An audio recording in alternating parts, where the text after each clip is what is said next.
गणपति जी की कथा प्रारंभ हो रही है। गणेश जी का जन्मोत्सव है। भगवान गणेश जी के चरणार बिंदुओं में नमन करते हुए जो बुद्धि के विद्या के दातक हैं, गणपति वंदन है।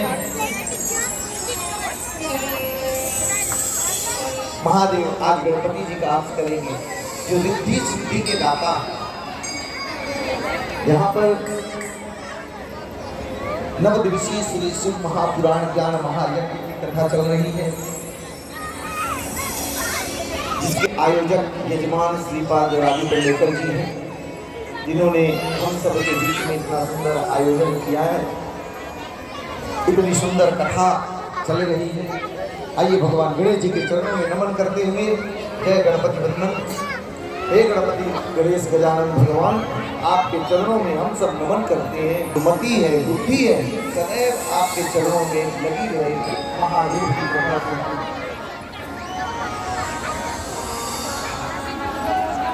जय गणपति बंदन,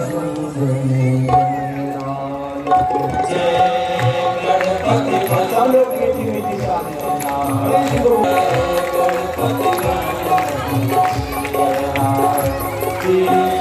छवि अति सुंदर सुखदायक, छवि अति सुंदर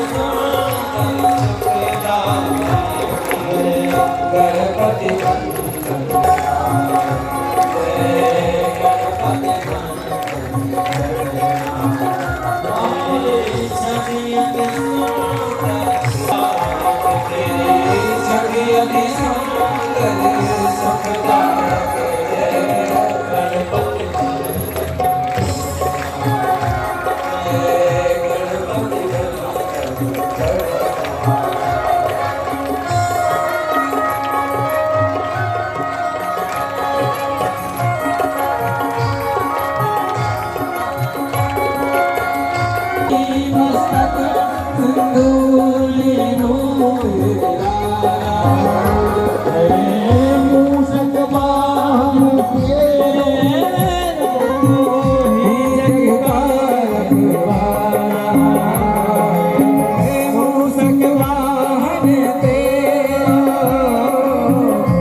छवि अति सुंदर सुखदायक।